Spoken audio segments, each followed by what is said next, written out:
잠시 뒤 조여셉 목사와 함께하는 구속사 이야기가 방송됩니다.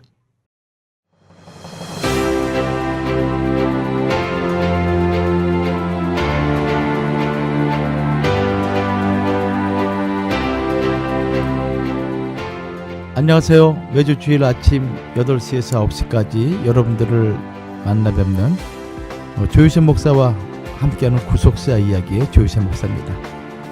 지난 한 주간도 평안하셨는지요? 어느덧 2018년 6월달 첫째 주를 맞이하고 있습니다. 세상이 늘 변화무쌍히 흘러가듯이 하나님의 구속 역사도 하나님이 정한 시기와 때에 맞춰 우리 모든 인류의 구원을 위해서 흘러가고 있습니다. 오늘 지난주에 이어서 제사장 24반열에 대해서 살펴보면서 하나님께서 구약 때 이스라엘 백성을 구원하기 위한 하나님의 축복의 도구로 사용한 제사장들에 대해서 살펴보도록 하죠. 첫 번째로 이 제사장들의 기원을 우리가 살펴볼 필요가 있습니다. 제사장이 언제부터 시작됐는지, 또 어떤 배경 속에서 제사장이 구약 역사에 나타났는지 우리가 이해를 할 때 예수 그리스도의 대제사장직도 우리가 넉넉하게 이해하리라 생각됩니다. 제사장이란 레위 지파 중에서 구별된 사람들이죠. 제사와 관계된 일을 담당했던 사람들로서 이 제사장들의 머리, 우두머리는 대제사장이라고 합니다. 그래서 이 대제사장은 하나님 앞에서 이스라엘 백성의 대표자였습니다. 히브리어로 이 제사장은 코헨이란 단어를 쓰는데, 이 코헨이란 단어, 제사장이란 단어가 성경에 처음으로 등장한 것은 창세기 14장 18절에 멜기세덱과 관련하여 처음으로 언급됩니다. 창세기 14장 18절에는 멜기세덱을 지극히 높으신 하나님의 제사장이라고 소개하고 있습니다. 비록 제사장이라는 직접적인 표현은 없지만 가인과 아벨은 하나님께 제사를 드렸으며, 창세기 4장 1절과 5절 말씀이죠. 또 방주에서 나온 노아도 창세기 8장 20절에 제사를 드렸습니다.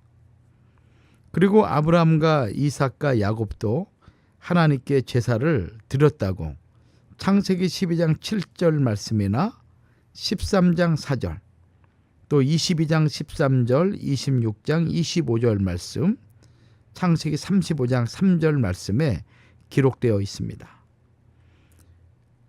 그러나 이 공식적으로 제사장이라는 직책이 생겨난 것은 모세 시대에 성막이 완공된 이후였습니다. 모세의 형 아론이 처음으로 제사장의 직책을 받은 사람이었고, 율법상 결격 사유가 없으면 그 장자가 대를 이어 종신토록 사역을 하는 세습직이었습니다. 출애굽기 29장 29절 말씀이나 레위기 21장 16절에서 23절, 또 민수기 25장 11절과 13절 말씀을 참고하시면은 우리가 알 수 있습니다. 또 제사장의 위임식은 기름 부음으로 거행되었다고 출애굽기 28장 41절 이하에서는 말씀하고 있죠. 자격 조건은 성별해야 되고, 또 신체적으로는 결함이 없어야 되며, 성결을 상징하는 예복들을 입어야만 했습니다. 제사장 가운데 특별히 대제사장은 성소를 감독하고 봉사와 회개를 주관했습니다. 출애굽기 30장 7절과 9절 말씀, 레위기 24장 3절과 4절 말씀이죠. 또 열왕기하 12장 10절과 22장 4절 말씀입니다. 또 우림과 둠빔으로 하나님의 뜻을 구하였으며, 1년에 하루 7월 10일 대속죄일이죠. 이 대속죄일에는 지성소에 들어가서 자기와 백성을 위한 속죄제를 드렸다고 레위기 16장이나 히브리 9장 7절은 말씀하고 있습니다. 그리고 신약시대에 와서는 대제사장이 산헤드린 공회의 의장 역할도 했다고 마태복음 26장 57절이나 사도행전 5장 21절은 말씀하고 있습니다. 이렇게 제사장이라는 직책은 성막을 완공한 이후 처음으로 역사 가운데 등장을 하게 되는 것입니다. 두 번째는 이 제사장의 성별과 관련해서 살펴보죠. 제사장이 되려면 혈통적으로는 레위 사람이어야 합니다. 12지파 가운데 레위 지파만 제사장이 될 수 있으며 그것도 아론의 후손들이 제사장이 될 수가 있습니다. 출애굽기 28장 1절과 29장 9절 말씀이죠. 그러니까 레위 사람 전체가 제사장이 될 수 있는 것이 아니라 레위 사람 중에 특별히 레위 사람 중에 아론의 계열만, 아론의 후손들만이 제사장이 될 수가 있다는 것입니다. 제사장으로 위임받은 자들에게는 하나님께서는 특별한 성별을 요구하십니다.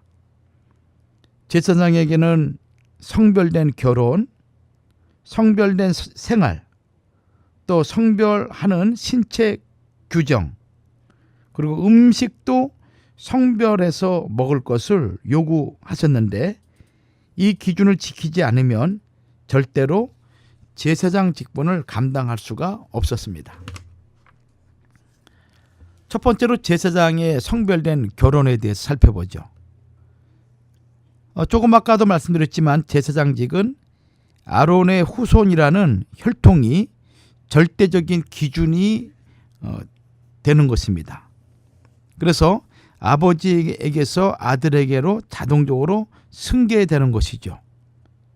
언약을 맺은 아론의 후손들만이 제사를 집행할 수 있었다는 것입니다.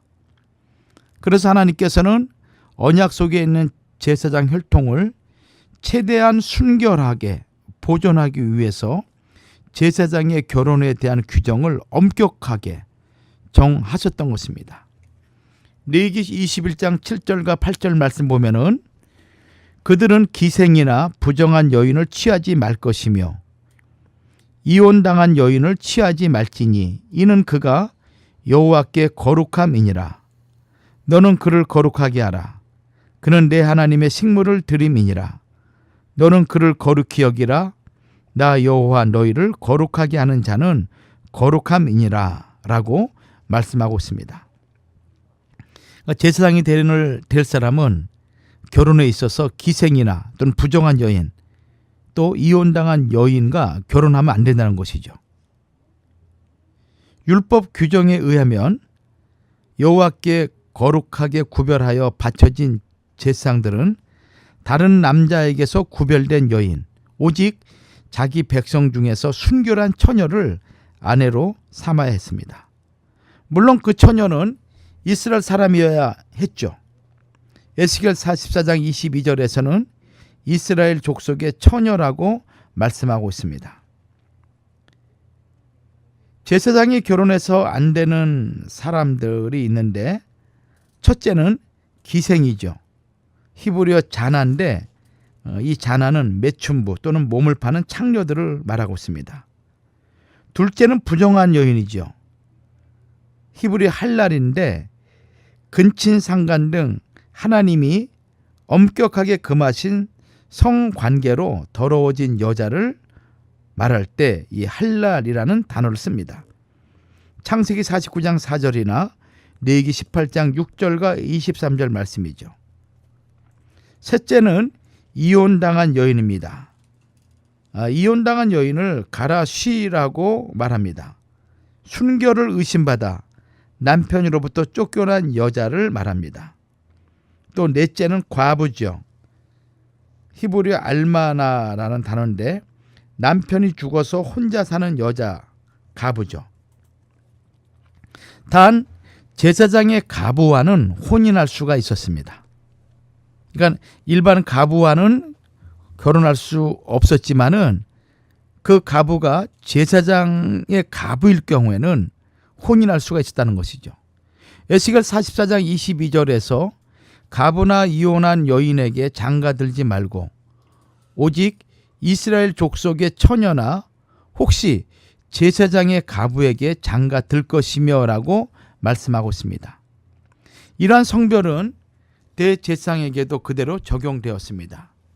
레위기 21장 13절과 15절에서는 그는 처녀를 취하여 아내를 삼을지니 과부나 이혼된 여인이나 더러운 여인이나 기생을 취하지 말고 자기 백성 중 처녀를 취하여 아내를 삼아 그 자손으로 백성 중에서 더럽히지 말지니 나는 그를 거룩하게 하는 여호와 이민이라 라고 말씀하고 있습니다.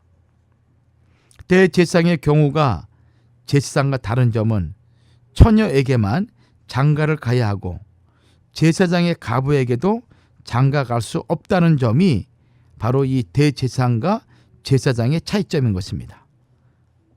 한편 제사장의 가문의 거룩성을 보존하기 위한 이러한 엄격한 규정은 제사장의 딸에게도 해당되었습니다. 율법에서 가늠한 자를 화형에 처하는 경우는 첫째는 장모와 부인을 함께 취하거나 레위기 20장 14절 말씀이죠. 둘째는 제사장의 딸이 음행할 때입니다. 제사장의 직계 후손인 딸이 행음하여 스스로 더럽힐 경우 그것은 그 아비를 욕되게 한 것이므로 그 딸을 불살라 죽이도록 레위기 21장 9절에는 규정하고 있습니다. 이러한 제사장의 결혼 규정은 그들이 성별된 족보의 보존을 매우 중시하였음을 보여주고 있는 것입니다. 유대 역사학자인 요세푸스의 아피온 반박문 1권에서도 그 사실을 확인할 수 있습니다. 그 내용은 다음과 같습니다. 심지어 애굽이나 바벨론 혹은 기타 인간이 거주할 수 있는 어떤 곳에서도 유대 제사장들의 결혼 계보는 철저히 지켜진다는 사실입니다. 그들은 먼 조상의 이름은 물론 그들의 부모의 옛 이름들을 써서 예루살렘으로 보내면서 증인에 관해서까지 표시하고 있습니다. 우리 시대에 발생한 전쟁에서 살아남은 제사장들은 옛날 문서를 통해 새로운 족보를 작성하고 생존한 여인들의 환경을 조사하게 되었습니다. 하지만 포로로 잡혀간 적이 있는 여인들은 이방인들과의 관계를 의심케 되어 그들의 이름을 적지 않았습니다. 이러한 족보의 관리가 엄정했다는 가장 확실한 증거는 우리 유대 민족이 2000년 동안이나 아버지에게서 아들로 이어져 기록되어 온 대제사장의 명단들을 지니고 있다는 것입니다. 만일 이들 중 누구든지 이러한 규칙을 범하면 그들은 제단 앞에 나아올 수 없을 뿐 아니라 하나님을 경배하는 다른 부분에도 참석할 수가 없게 되었습니다. 이러한 사실들은 당연하고도 매우 필수적으로 행하여졌다라고 요세푸스는 기록하고 있습니다. 이렇게 제사장들의 성별된 결혼에 대해서 엄격하게 유대인들은 지켜지고 있었음을 우리에게 보여주고 있는 것이죠. 두 번째는 제사장의 성별된 생활입니다. 민수기 19장에는 죽은 시체로 인한 부정을 정결케 하는 제물의 준비와 부정을 정결케 하는 방법에 대하여 기록하고 있습니다. 민수기 19장 20절에서 사람이 부정하고도 스스로 정결케 아니하면 여호와의 성소를 더럽힘이니 그러므로 총회 중에서 끊어질 것이니라. 그는 정결케 하는 물로 뿌리움을 받지 아니하였은즉 부정하니라라고 말씀하고 있습니다. 이러한 정결의식법은 영영한 율례로 정하신 것이며 이스라엘 백성에게만 아니라 이스라엘 중에 우고하는 이방인에게도 적용되는 영원한 법이라고 민수기 19장 10절에는 말씀하고 있습니다. 특별히 민수기 19장에 기록된 부정하게 되는 경우가 세 가지가 있는데 첫째는 사람의 시체를 만진 자는 7일간 부정합니다. 7일간. 민수기 19장 11절과 13절 말씀이죠. 둘째는 장막에서 사람이 죽었을 때 무릇 그 장막에 들어가는 자와 그 장막에 있는 자가 7일간 부정하다고 민수기 19장 14절에 말씀하고 있고, 그때 뚜껑을 덮지 않는 그릇도 부정하다고 민수기 19장 15절은 기록하고 있습니다. 또 셋째는 들에서 칼에 죽은 자나 시체나 사람의 뼈나 무덤을 만진 자는 7일간 부정하다고 민수기 19장 16절에 기록하고 있습니다. 이렇듯 모든 부정이 죽음과 관련되어 있는데 그 이유는 다른 것이 아니죠. 로마서 6장 23절 말씀 보면은 이 죽음의 모든 원인이 바로 죄의 결과이기 때문에 그러한 것입니다. 이 죄의 결과, 죄로 말미암아 마지막으로 남는 것이 죽음이라는 것이죠. 그 때문에 죽음과 관련된 것들, 모든 것들은 부정하다라고 성경은 엄격하게 금하고 있는 것입니다. 만일 제사장이 부정한 것과 접촉할 경우 제사장 자신도 부정케 되는 것입니다. 무릇 부정한 자가 만진 것은 무엇이든지 부정하고 또 그것을 만지는 자도 저녁까지 부정하다고 민수기 19장 22절에 말씀하고 있죠. 우리도 옛날에 어른들이 어떤 음식을 차리거나 제사를 차릴 때 아무나 손을 못 대게 하잖아요. 그러면서 하시는 말씀들이 부정탄다고 이렇게 얘기합니다. 우리의 풍습에도 그러듯이 성경에도 부정한 자가 무엇을 만질 경우에 그 만진 것조차도 부정하다는 것입니다. 그러니 지극히 거룩하신 하나님 앞에 죄된 인생이 또는 죄로 부정된 자들이 거룩한 성물을 만질 때 바로 그 부정을 탄다라고 지금 말씀하고 있는 것이죠.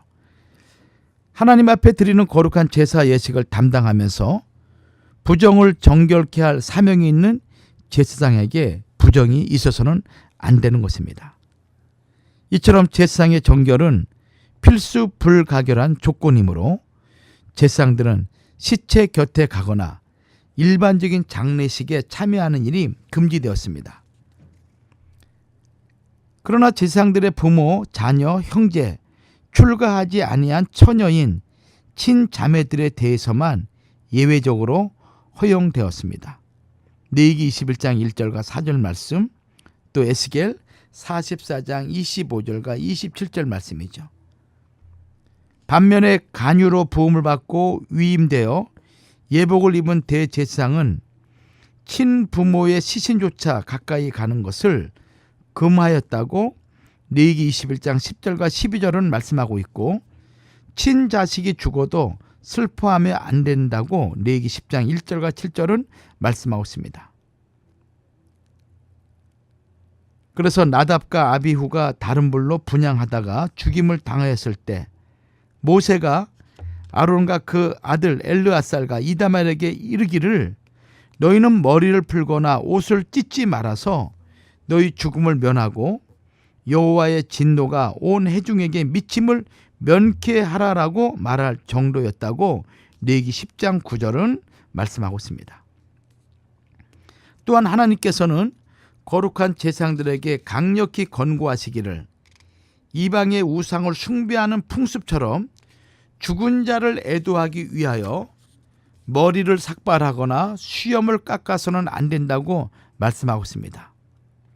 레위기 21장 5절에서 제사장들은 머리털을 깎아 대머리 같게 하지 말며 그 수염 양편을 깎지 말며 살을 베지 말고라고 말씀하셨습니다.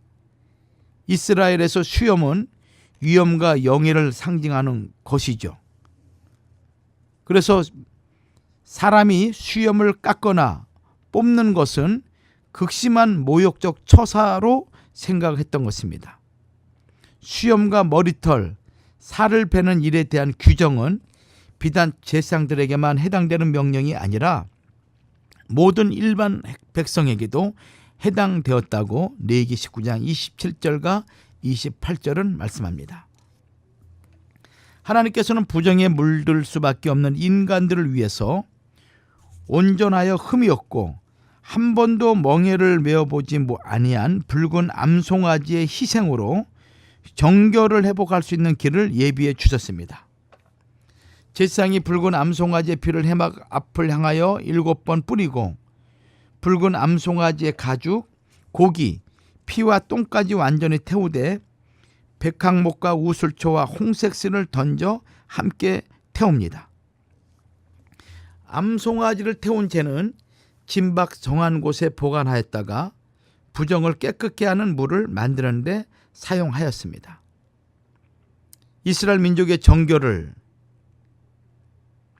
해결하기 위해서 정결용 제물을 만들기 위해 희생된 붉은 암송아지는 흠이 없고 순전하며 멍에를 메어 본 적이 없는 것이어야 합니다. 이는 흠없고 순전하여 실로 죄를 알지 못하신 예수 그리스도께서 대속의 제물이 됐을 것을 예표한 것입니다. 붉은색 암송아지는 십자가에서 흘리신 예수 그리스도의 보혈을 생각나게 하는 것입니다. 히브리 9장 13절과 14절에서는 염소와 항소의 피와 및 암송아지의 죄로 부정한 자에게 뿌려 그 육체를 정결케 하여 거룩케 하거든 하물며 영원하신 성령으로 말미암아 흠없는 자기를 하나님께 드린 그리스도의 피가 어찌 너희 양심으로 죽은 행실에서 깨끗하게 하고 살아계신 하나님을 섬기게 못하겠느냐 라고 말씀하고 있습니다. 그 다음에 세 번째로 제사장을 성별하는 신체 규정이죠. 제사장은 몸에 어떤 흠이라도 있으면 그 직무를 수행할 수 없었습니다. 레위기 21장 21절에서 제사장 아론의 자손 중에 흠이 있는 자나 또는 상처가 있는 자가 나와 여호와의 하제를 드리지 못할지니 그는 흠이 있은즉 나와 하나님의 생물을 드리지 못하느니라 라고 말씀하고 있습니다. 또 레위기 21장 16절과 20절에는 대제사장이 될 수 없는 12가지 육체적인 흠에 대해서 자세히 기록하고 있는데, 첫째는 소경, 쩔뚝발이, 코가 불완전한 자, 지체가 더한 자, 발 부러진 자, 손 부러진 자, 곱사등이, 난장이, 눈에 백막이 있는 자, 괴혈병이나 버짐이 있는 자, 불알 상한 자라고 규정하고 있습니다.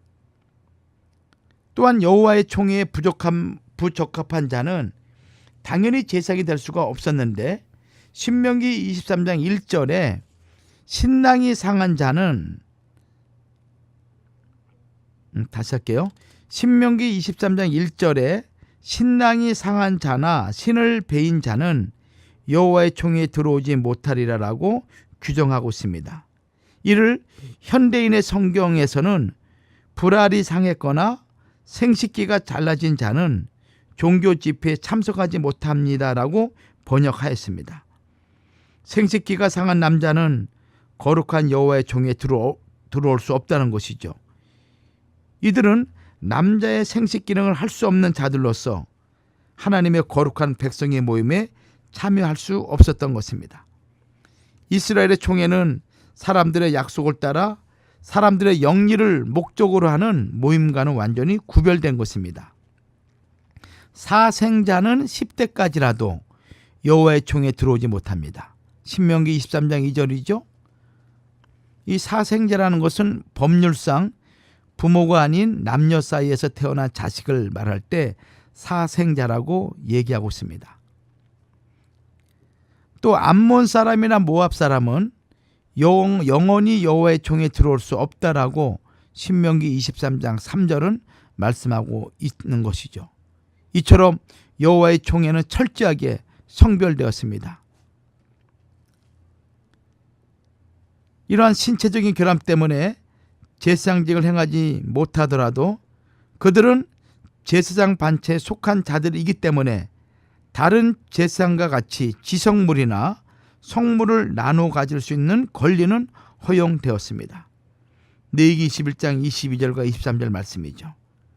그러나 신약시대에 와서 예수 그리스도를 통한 하나님의 대속적 은혜는 육체적 장애를 가진 사람들과 여성들도 하나님 나라의 사역에 동참하시는 그런 놀라운 은총을 베풀어 주심으로 말미암아 모든 백성이 하나님을 가까이 할 수 있는 은총을 받게 하신 것입니다. 참으로 감사한 하나님의 은혜인 것이죠. 잠시 있다가 다시 돌아오겠습니다.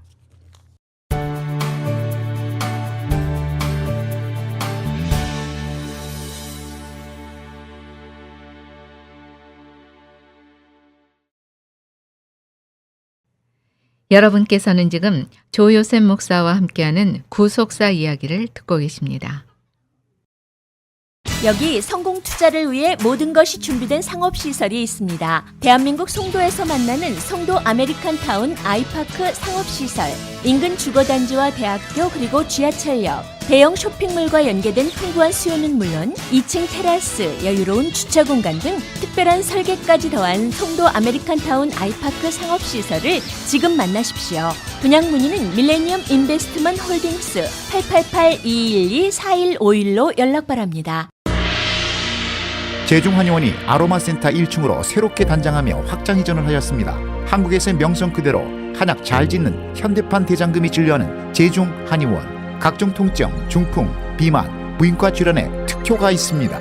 LA 유일 금친한의원 제중한의원. 일반 건강보험, 오바마 보험, 교통, 상해보험, 메디케어, HMO도 취급합니다. 윌셔와 세라너 213-263-2803, 213-263-2803 제중한의원. 온 가족이 갈 수 있는 편리하고 편안한 병원 베델 패밀리 메디컬 그룹은 예방접종, 체크업, 의사 방문까지 여러분의 필요에 정성을 다합니다. 메디케어, PPO, HMO 등 많은 보험을 취급하며 한국말, 영어, 간단한 스페니쉬 가능합니다. 베델 패밀리 메디컬 그룹 720 노스하버 블러바드 스윗 B 플러튼에 있습니다. 714-526-2364 714-782-7700 기본에 충실한 신선한 재료만 준비합니다. 윌셔 나고야 스시 멜로즈로 이전 오픈. 최상의 퀄리티와 환상적인 맛을 자랑하는 사시미와 스시, 푸짐하고 가격은 착한 런치 메뉴, 넓고 편리한 단독 파킹장, 데이트, 가족 모임, 단체 모임 모두 환영합니다. 깔끔한 분위기와 친절한 서비스로 모임이 더 즐거워지는 나고야 스시. 한인타운에서 10분 거리 멜로즈와 바인 323-848-4678. 페차한가 리조트앤카지노가 트로트의 여왕 주현미 콘서트를 6월 22일과 23일에 개최합니다. 비 내리는 영동교, 짝사랑, 잠깐만, 신사동 그 사람 등 시대를 풍미한 주옥같은 명곡들을 주옥같은 주현미의 목소리로 직접 감상하세요. 문의가 폭주하고 있으니 티켓 구매를 서두르세요. 페차한가 리조트앤카지노에 오셔서 차원이 다른 엔터테인먼트를 경험해보세요. 자세한 내용은 888-810-8871번으로 지금 전화주세요. 맥케이브는 세즌푸드의 유기농 브랜드입니다. 세즌푸드는 캘리포니아의 유기농 곡물 전문 로컬 회사입니다. 세즌푸드는 엘센트로에 있는 유기농 맥케이브 농장에서 건강한 유기농 채소들을 재배해 태양 건조한 건체류를 직접 생산하고 있습니다. 건강한 맥케이브 유기농 곡물을 착한 가격으로 즐기세요. 가까운 로컬 마켓에서 구매하실 수 있습니다. 사랑하는 나의 아가, 네가 태어난 이후 참 많은 것들이 변했단다. 아빠는 오늘도 널 위해 더 열심히 일하고, 엄마는 네가 행복할 수 있는 일이라면 무엇이든 할 수 있는 용감한 사람이 됐어. 그리고 우리 가족의 건강을 최고로 생각하게 됐단다. 환하게 웃는 오늘처럼 늘 건강하고 밝게 자라주기를 바래. 깨끗한 물과 순수한 얼음, 엄마의 마음을 닮은 청호 나이스의 노력은 오늘도 계속됩니다. 가족을 위한 선택, 청호 나이스. 천년 동안 전해 내려오는 수천 년을 이어갈 우리 민족의 자랑스러운 유산 문배술. 문배술의 생명인 문배향이 가득한 목넘김. 일체의 첨가물이 없는 깨끗함의 절정. 진하게 가슴에 남는 향. 중요 무형문화재 86가호로 지정된 문배술은 우리나라 고유의 문화유산입니다. 한국 대형마켓, 호텔, 유명식당에서 인기 있는 한국인의 대표 명주 문배술, 이제 미국에도 있습니다. 문배술. 여러분께서는 지금 조요셉 목사와 함께하는 구속사 이야기를 듣고 계십니다.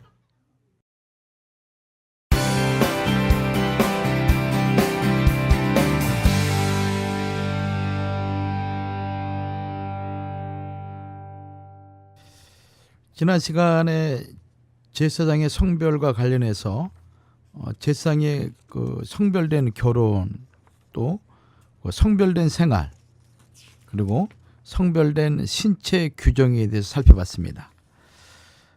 네 번째, 제사장들은 성별된 음식을 먹어야만 했습니다. 제사장이 먹을 수 있는 식물을 가리켜서 지성물이라고 합니다. 지성물은 지극히 거룩한 것을 말하고 있죠. 히브리어로 코드세 하 코다심이란 말입니다. 코드세 하 코다심. 코데시가 두 번이나 반복된 최상급으로서 그 거룩한 것들 중에 거룩한 것들이란 뜻입니다. 거룩한 것들 중에서 거룩한 것들. 아주 최상급이죠. 즉 거룩한 제사장이 거룩한 성소에서 먹는 것으로 거룩하게 취급해야 하는 음식이란 뜻입니다. 지성물은 속죄제, 속건제, 소제 중에 제사장의 목과 진설병이었습니다. 또 지성물 외에 제사장이 자신뿐만 아니라 자기 자손과 같이 먹을 수 있는 성물이 있었는데, 그것은 화목제 가운데 요제로 드리는 제물의 가슴과 거제로 드리는 제물의 뒷다리, 여호와께 드리는 첫 소산 곧 제일 좋은 기름과 제일 좋은 포도주와 곡식이었다고 레위기 7장 29절과 34절, 민수기 18장 8절과 13절 말씀에 기록되어 있습니다. 그러나 제사장과 그의 자손의 몸이 부정한 상태에서 성물을 가까이 하면 하나님 앞에서 끊어진다고 레위기 22장 2절과 3절은 기록하고 있습니다. 성물을 먹지 못하는 경우가 있죠. 첫째는 제사장 중에 문둥병자나 유출병자일가 있을 경우에 그런 자는 성물을 먹지 못하는 것입니다. 레위기 22장 4절 말씀이죠. 또 둘째는 제사장 중에 시체로 더럽힌 자나 설정한 자, 부정한 벌레나 부정한 사람에게 접촉하고도 씻지 않은 자, 레위기 22장 4절과 6절 말씀입니다. 세 번째 경우는 외국인 제사장이 데리고 있는 나그네나 품꾼, 그러면 넷째는 외국인에게 출가한 제사장의 딸, 레위기 22장 12절. 이렇게 네 가지 경우에는 지극히 거룩한 성물을 먹지 못하게 규정하였습니다. 그러나 제사장이 돈 주고 샀거나 그 집에서 출생한 품꾼은 성물을 먹을 수 있으며, 가부가 되든지 이혼을 당하든지 자식이 없이 친정에 돌아와서 어릴 때와 같으면 아비의 응식을 먹을 수 있었습니다. 또한 부지 중에 성물을 먹을 경우 5분의 1을 더해서 제사장에게 보상하도록 하였다고 레위기 22장 14절은 말씀하고 있습니다. 사도 베드로는 모든 그리스도인이 제사장의 직분을 가졌다고 말씀하고 있습니다. 베드로전서 2장 5절에서 너희도 산돌같이 신령한 집으로 세워지고 예수 그리스도로 말미암아 하나님이 기쁘게 받으실 신령한 제사를 드릴 거룩한 제사장이 될지니라 라고 말씀하고 있습니다. 그리스도인에게, 즉 예수 그리스도를 믿는 성도들에게 거룩한 제사장이라는 호칭보다 더 영광스러운 이름이 어디 있겠습니까? 우리는 그리스도의 몸을 구성하는 제사장들인 것입니다. 우리는 그리스도의 대속의 은혜로 거룩한 제사장의 직분을 위임받은 성도들입니다. 또한 우리 몸은 하나님이 기뻐하시는 산 제사로 드려져야 할 제물이라고 로마서 12장 1절은 말씀합니다.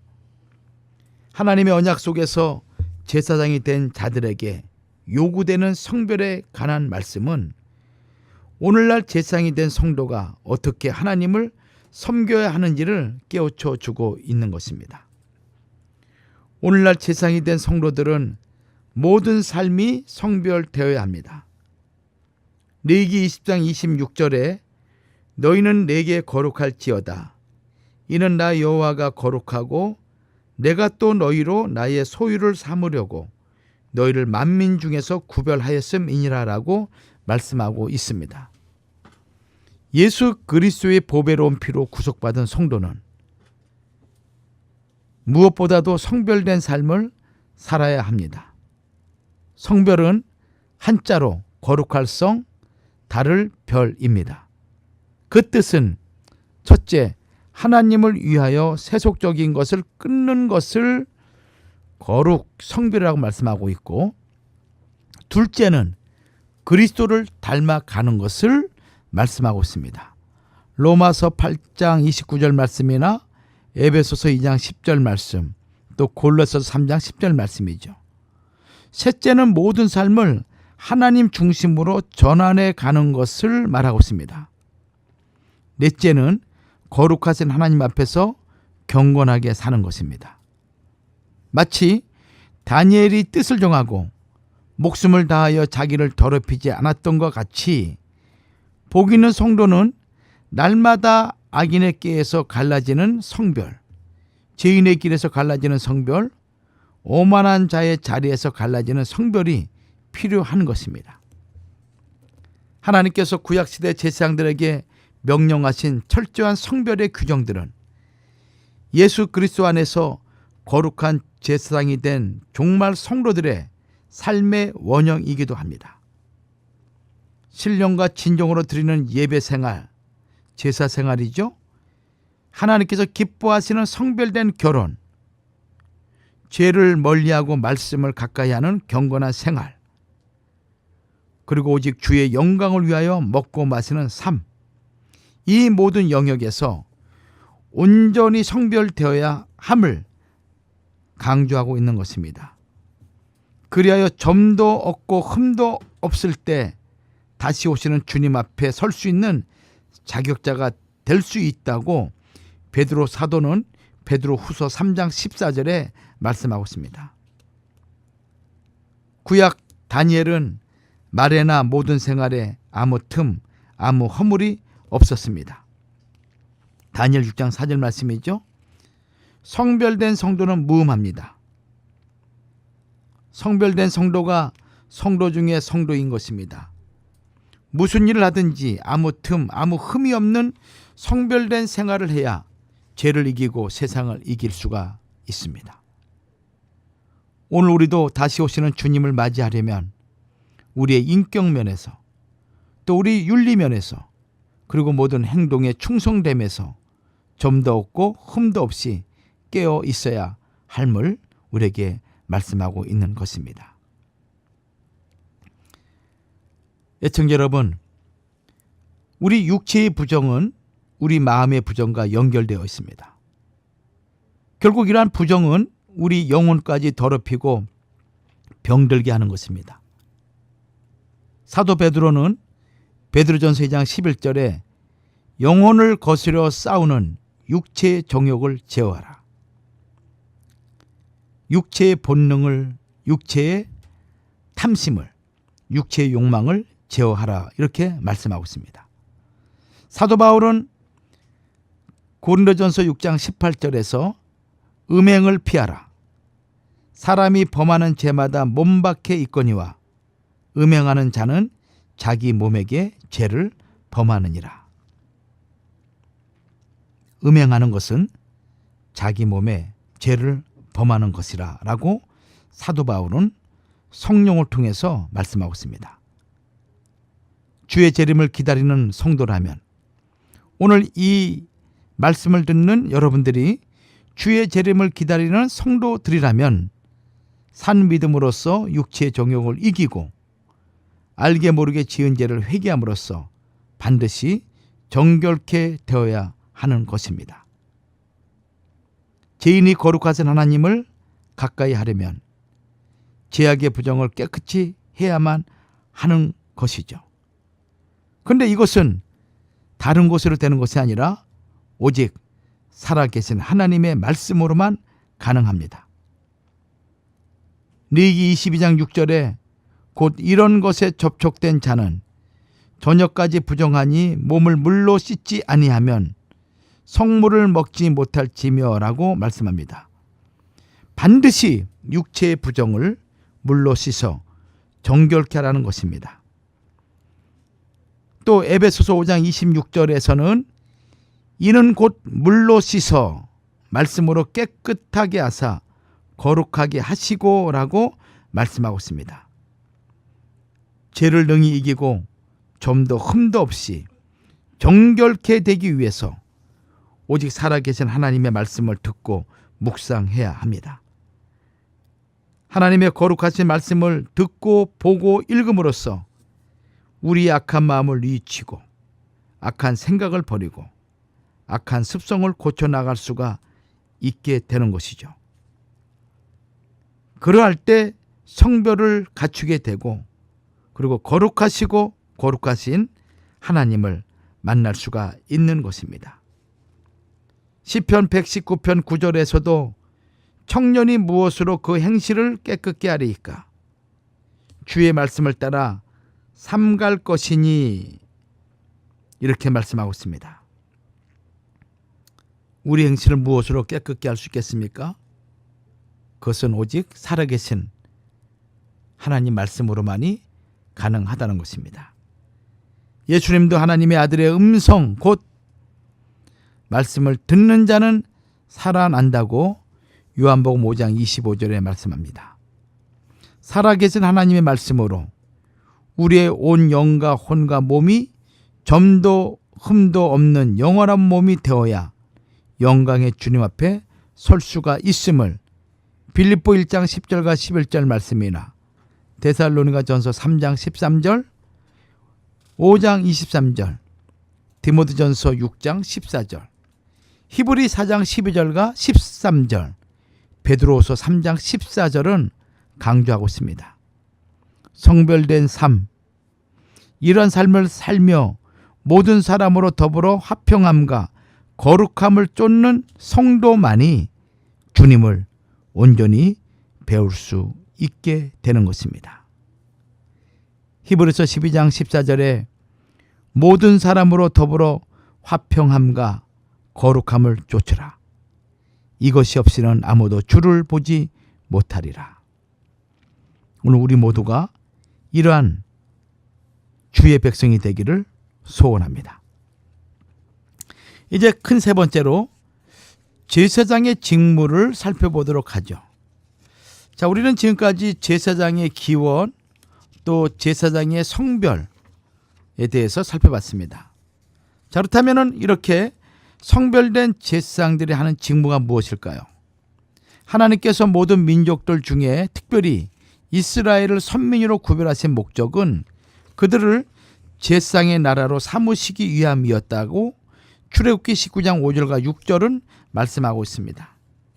이를 위하여 하나님께서는 모세를 통해 율법을 주셨을 뿐만 아니라 그들의 삶이 하나님 중심의 삶이 되게 하시려고 이스라엘 중앙에 성소를 세우셨으며 또 제사장과 제사장을 수종드는 레위인들을 세우시고 백성의 종교 생활을 이끄는 지도자로 삼으셨던 것입니다. 제사장은 제사를 전적으로 집례함으로써 이스라엘 백성의 예배 생활을 주관하였고 한편 레위 사람들은 성소에서 제사장의 직무를 돕기도 하고 이스라엘 각 성읍에 흩어져 살면서 성읍 거민들의 일상 종교 생활을 위해서 봉사하는 직무를 수행하기도 했습니다. 이스라엘의 제사장 제도는 출애굽기 28장 29장에 나타나는데 하나님께서는 광야에서 모세에게 아론과 그의 네 아들 나답, 아비후, 엘르아살 이다 말이죠. 이 네 아들을 제사장으로 임명할 것과 그들이 입을 거룩한 옷 그리고 제사장의 위임식에 관해서 자세하게 지시하셨던 것입니다. 특별히 신명기 33장 10절에서는 제사장이 담당해야 될 아주 중요한 두 가지 직무를 소개하고 있습니다. 첫째는 하나님의 말씀을 이스라엘 백성에게 해석해주고 가르치는 일인 것입니다. 참으로 중요한 직무죠. 신명기 33장 10절 상반절에 주의 법도를 야곱에게 주의 율법을 이스라엘에게 가르치며라고 말씀하고 있습니다. 제사장의 직무 중 백성에게 말씀을 해석하고 가르치는 것은 각 시대마다 끊어지지 않고 계속 되어야 하는 아주 매우 중요한 사역입니다. 특히 여호사밧 왕은 통치 제3년에 방백 5명과 제사장 2명, 레위인 9명을 파송하여 율법을 가르치도록 했는데 그 구체적인 명단을 기록하고 있는 점이 매우 인상적인 것이었습니다.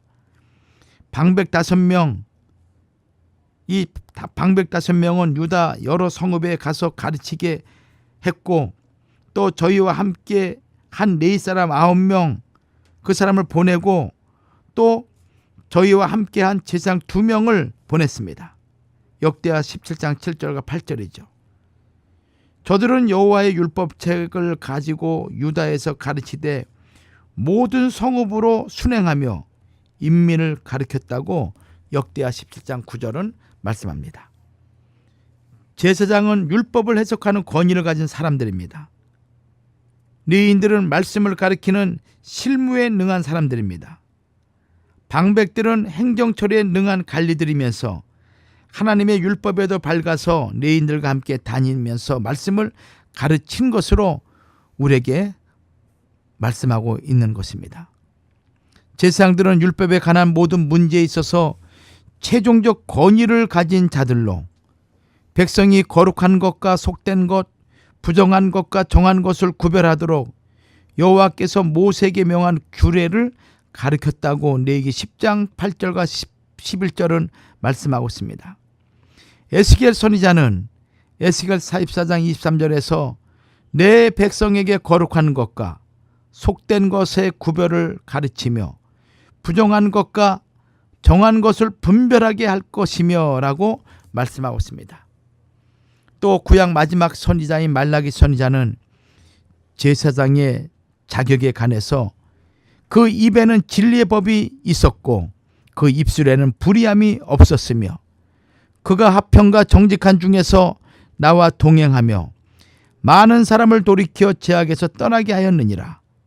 대저 제사장의 입술은 지식을 지켜야겠고 사람들이 그 입에서 율법을 구하게 되어야 할 것이니 제사장은 만군의 여호와의 사자가 데미언을이라고 말라기 2장 6절과 7절은 말씀하고 있습니다.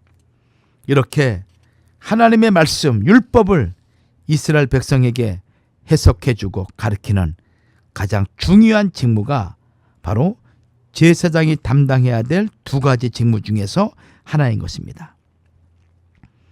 두 번째 직무는 주 앞에서 분향하고 온전한 번제를 주의 단 위에 드리는 일입니다. 신명기 33장 10절 하반절에서 주 앞에 분향하고 온전한 번제를 주의 단 위에 드리리로다 라고 말씀하고 있습니다. 제사 업무는 오직 제사장에게만 맡겨진 고유의 직무입니다. 이를 위해 제사장은 육체의 흠이 없어야 했습니다. 그러나 육체의 흠으로 제사장 자격을 잃고 단을 가까이 하지 못하더라도 지성물은 먹을 수가 있었습니다. 제사장이 주 앞에 분향하고 온전한 번제를 드리는 가장 큰 이유는 백성의 죄와 자신의 죄 문제를 해결하기 위해서입니다.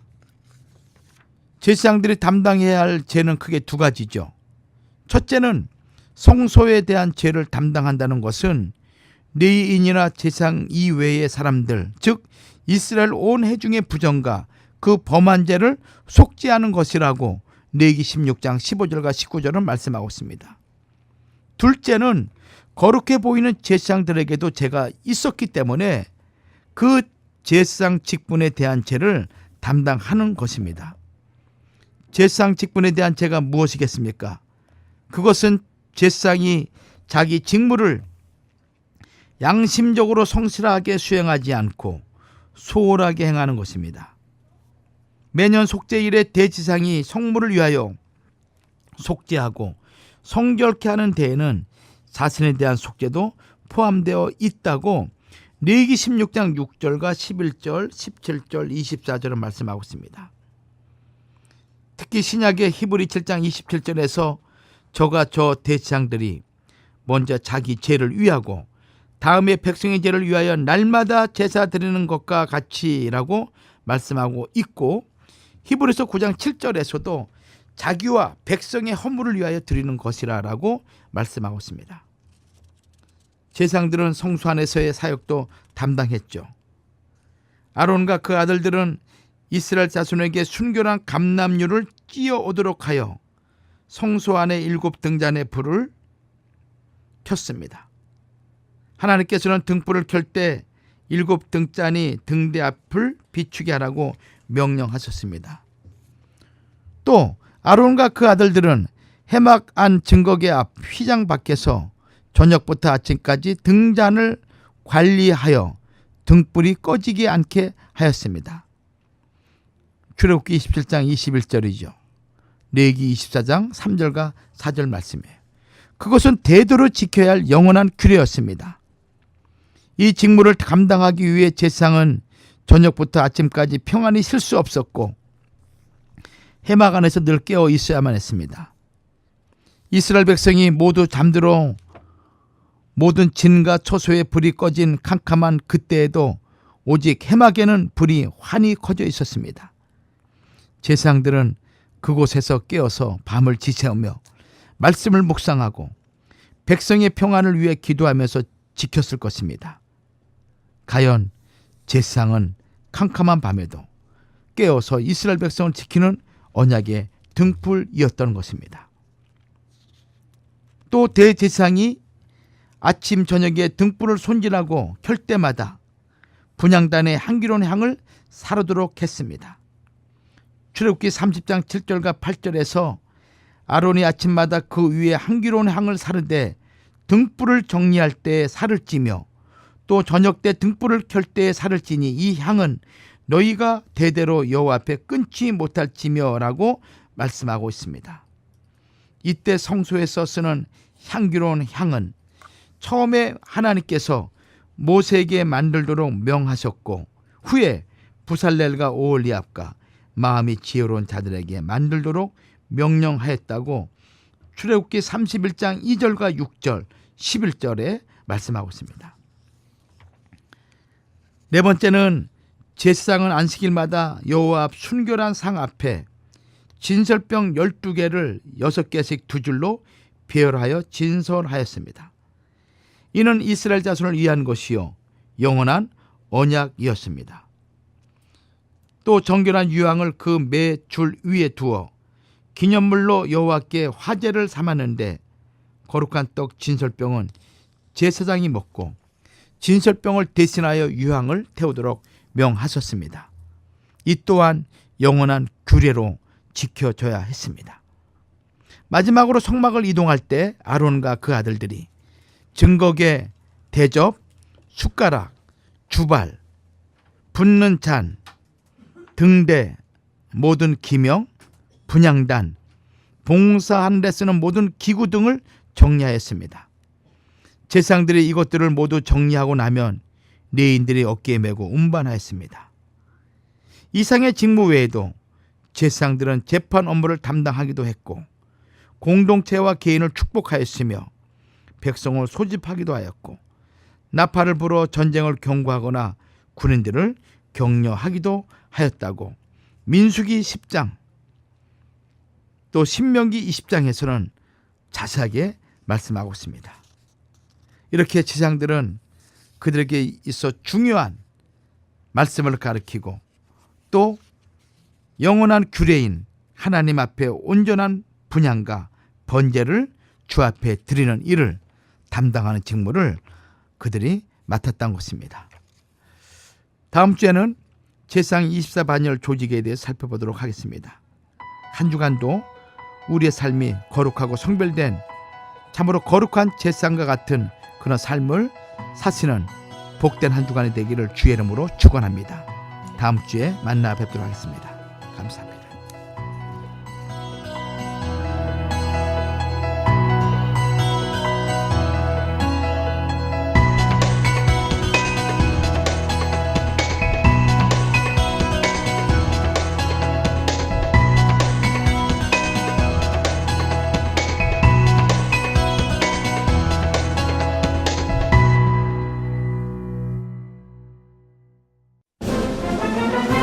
안녕하세요. 정재윤입니다. 제가 여러분께 중요한 정보를 알려드리려고요. 메디케어를 가지신 분들은 서울 메디컬 그룹과 계약된 보험회사에 가입하시면 최고의 혜택을 받으실 수 있습니다. 스캔, 블루크로스, 헬스넷, 유나이티드 헬스케어, 센트럴 헬스, 케어 퍼스트, 블루실드, 이지 초이스, 휴마나 보험 중 하나를 선택하시고 서울 메디컬 그룹과 주치의에게 진료를 받으십시오. 위내시경, 대장내시경, 초음파, CT 등 종합검진을 해드리며 이번 시에는 한국인을 위한 최고의 병원 한식이 제공되는 할리우드 장로병원에서 품격 높은 치료를 받으실 수 있습니다. 감사합니다. 한인 최고의 메디컬 그룹 서울 메디컬 그룹 213-480-7770 213-480-7770 한국인을 위한 최고의 병원 한식이 제공되는 할리우드 장로병원에서 품격 높고 편안한 치료를 받으십시오.